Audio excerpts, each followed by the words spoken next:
Hello, my name is Naharka Kudugula, and I am a health informatics student at the Alliance Academy for Innovation. So I'm here today with the industry professionals from the engineering pathway, and this is another trade talk as a part of our ongoing series for learning about the business and industry in our community. We as middle school and high school students have a very important decision to make around high school career pathways as we begin to discuss about life after graduation. We hope to make these trade talks and they help you and students and families with these discussions at home. Your counselors can also help you in identifying courses that fit to your career aspirations. Before we get started, I would like to have our panelists introduce themselves and tell us their name, company, and the position at their company. Thank you. Yeah, thank you very much. My name is Chris Brennan. I am Director of Software Development at CNOP. And I'm Matt Chapman. I am the GIS Manager with RMA Engineering. So again, we thank you for being with us today, and we will jump into the questions that were recently submitted by our high school students. So our first question today is, what motivated both of you to going into the field that you are currently in? From an early age, I like to see how things worked, and I like to help people.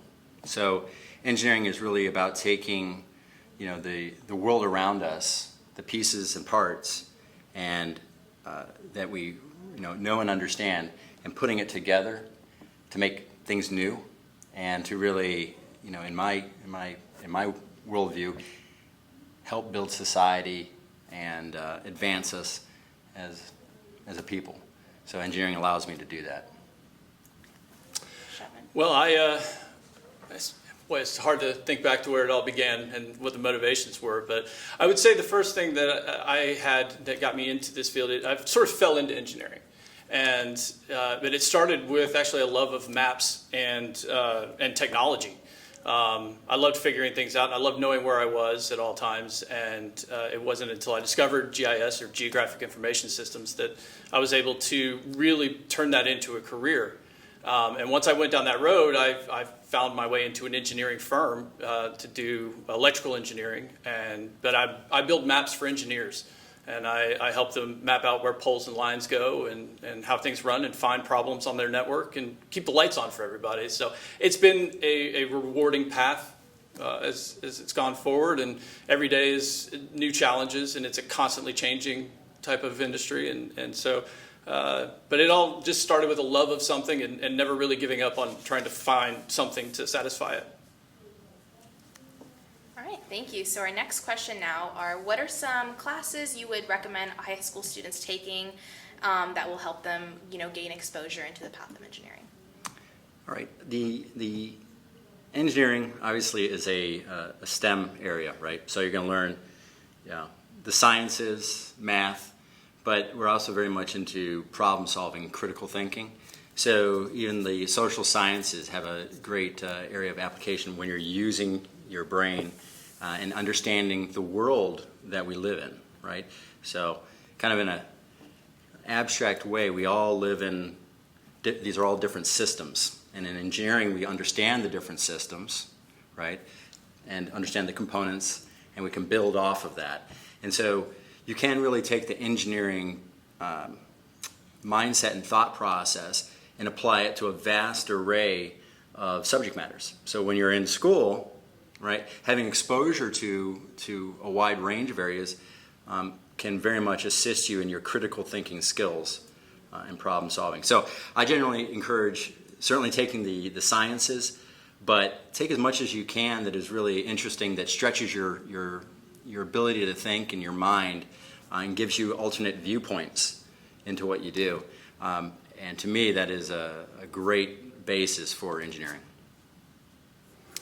Yeah, I really couldn't say it much better than that, honestly. I would add one more, but starting with the most important, I think the sciences and the math are the most important by far, and not just any particular science, all of them. From biology to earth sciences, everything in between, they're all important.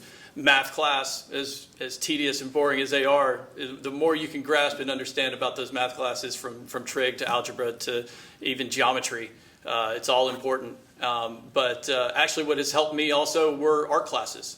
It allowed me to create better maps that looked better and were better understood. And that's something you don't learn in a math class. But yeah, it's the science is the math. And if you can fit some programming classes in there, if you have an aptitude for it, it certainly doesn't hurt. All right, thank you. So now our next question is more individual based. Obviously, engineering is a very wide field. So describe what your daily interactions with people are in your position. So do you work in groups or do you work more individual? And what do you do and how does your job affect other people in your community? Yeah, it's my favorite question. You know, as the position I hold is a leadership position, but I worked my way from entry level, obviously, all the way up through that, and so in the role that I have, I get to work with everybody from entry level all the way up through, and it is a very much a people business. I say that we are in a high technology industry, robots and machines and AI and all that technology, but we're still all about people, right? Technology built by people. So in the day-to-day life of Chris Brennan, I'm working with a lot of people, a lot of different types of engineers, mechanical, electrical, industrial, software engineers. And I deal with lawyers and business administration, just a whole wide range. We're generally whiteboarding, we're problem solving, we're asking the questions, how does this work? What happens if this happens? What happens if that happens? What do we do? We're looking at exceptional situations and how do systems adjust for those exceptional situations. And in doing so, as an engineer and in this role, learning far greater detail about everything in this world than I'd ever imagined possible. We have to get down to the fundamentals of the things that we solve, because that's where things can break and fail, right? So engineering, it's a disciplined application of known quantities within the world around us, and that means that you have to work with a variety of people that understand the problem in order to solve it. So it's not all just sitting around in front of a computer, even on software. It's a lot of communication with people. So I work with a small team. My firm is very small. We're probably only about 15 people, and we are spread out all over the country. So my interactions face to face are very, very limited. I was working remotely long before COVID came around.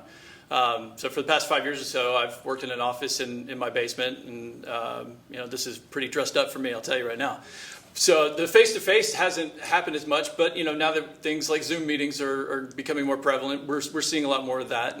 But I work with clients, and those clients work at electric utilities, and they have problems that they expect me to fix for them.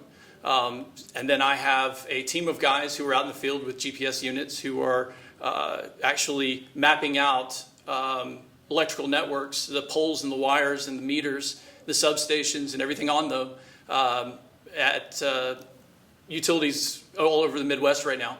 And they're reporting in with problems. Things aren't working. My GPS won't connect. I can't upload my data. So it's a lot of troubleshooting. And those guys are more engineering oriented.